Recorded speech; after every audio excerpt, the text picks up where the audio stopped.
action. I'm giving you the tools, right? I'm giving you the sandbox. I'm setting the table for you. But it's up to you to decide what you want to eat. Master Chief is human. He's not a machine. He's not a set of armor with a big weapon. He's a human with resilience and courage. You know, and I was so looking forward to this moment because for Master Chief, you know, the stoic soldier, the man of few words, all that. But there was this progression, you know, in terms of his emotional side, even through the first 3 games. But this was going to be the great leap. What happens when that soldier starts to discover his humanity? We had to create a situation that was going to knock him out of his comfort zone.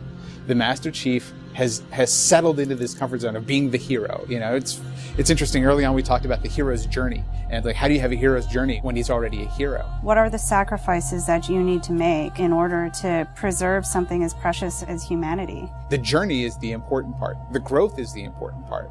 And so really, where does he still need to go as a human? That became the key to not just the story of Halo 4, but the entire trilogy.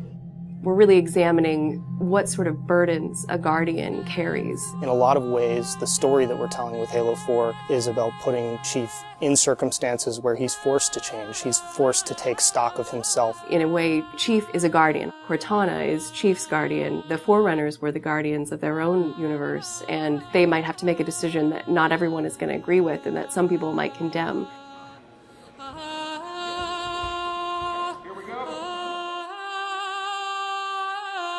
It's almost like you're a little kid and you're just playing make-believe again. So you imagine everything. The table's here. The plinth for Cortana is here. There's a window here. Ready, go.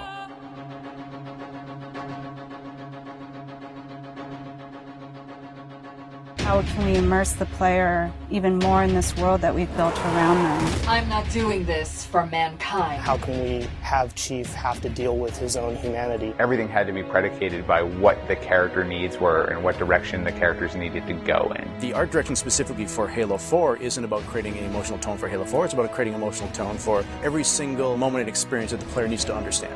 Similar to what we said is that, you know, we build what we need to see.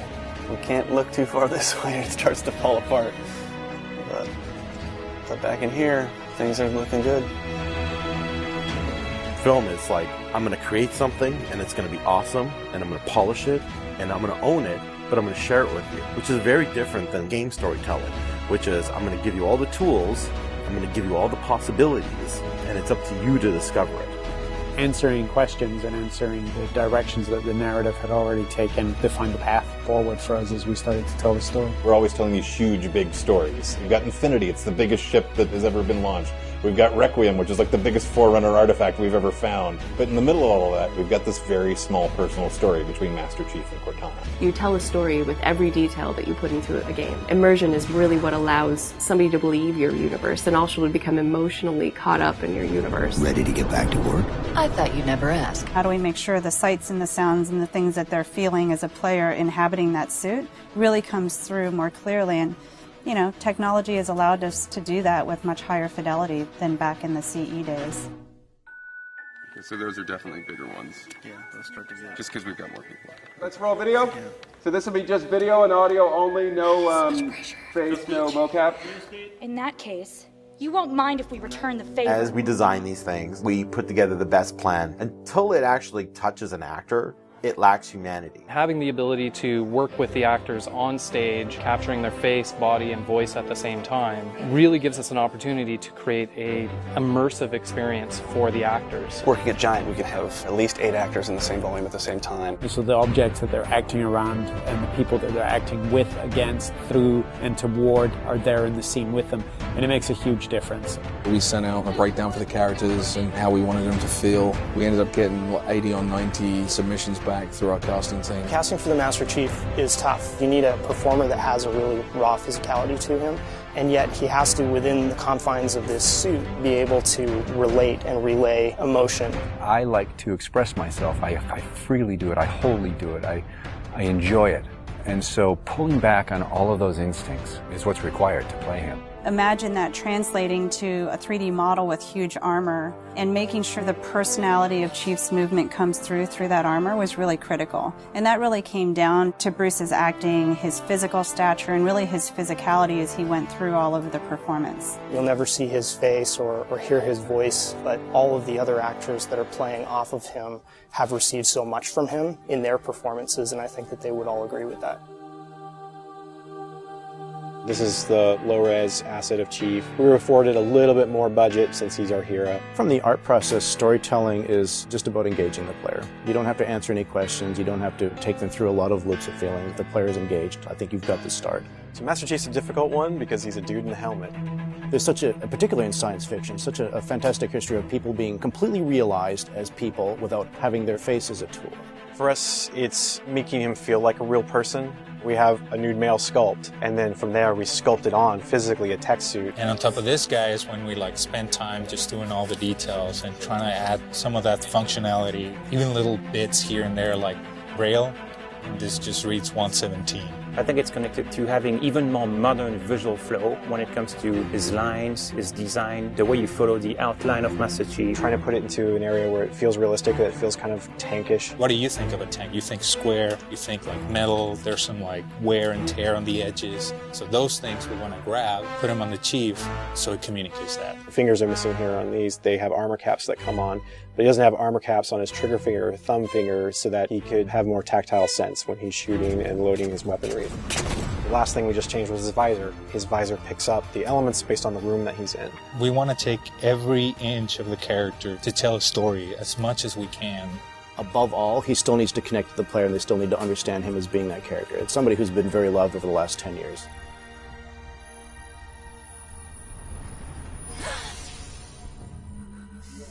The irony here, right, is that we have a character who's not human at all in Cortana.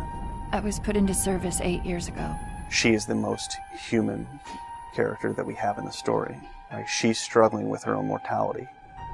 AIs deteriorate after 7, Chief. That's something that everybody struggles with. That's the most, human it gets. If we can just get back to Earth and find Halsey, she can fix this. Everyone has to figure out what it means to die.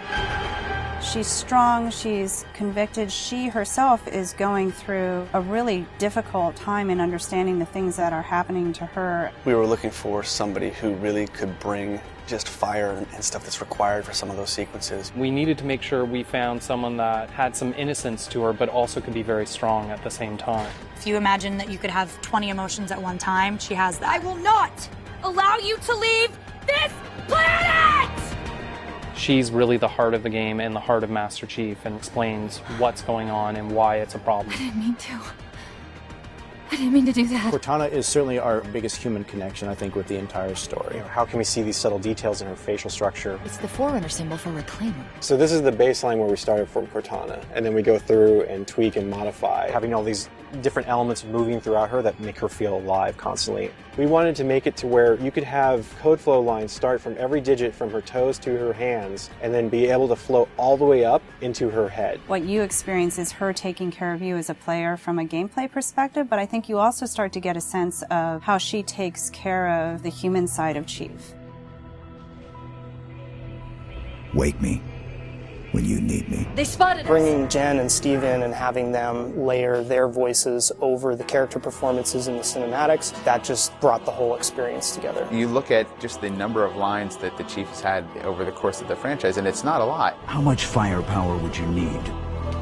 And yet people will immediately call you out on the Master Chief's voice being something very distinctive and important to them. The funny thing is that they've had this off-screen chemistry because they didn't actually meet until last year. Not only is this the first time they've ever sat together on a panel, this is the first time they've ever been in the same room or even met. So seeing them meet and seeing them have that chemistry in real life and seeing how they acted together in scenes just felt like we just missed this opportunity for all these years to actually get them together and get something even more memorable and more exciting out of them. In the beginning, they were great choices for those characters. Steve has this very stoic personality that comes through in his few words. The same way Jen's voice is confident and it's strong, but it can also be playful. You do know you don't have to wait until the last minute just to impress me, right?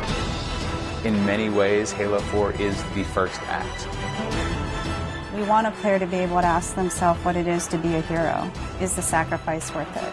I often think of him as like Atlas, you know, like he's got the weight of the world on his shoulders all the time. Chief and Cortana are the same person, but she has always been the reflection of his humanity. People don't play Halo to watch a soap opera, and yet you don't want to just be kind of pulp.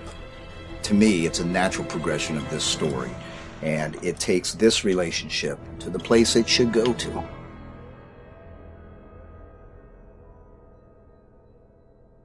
Don't make a girl a promise you can't keep.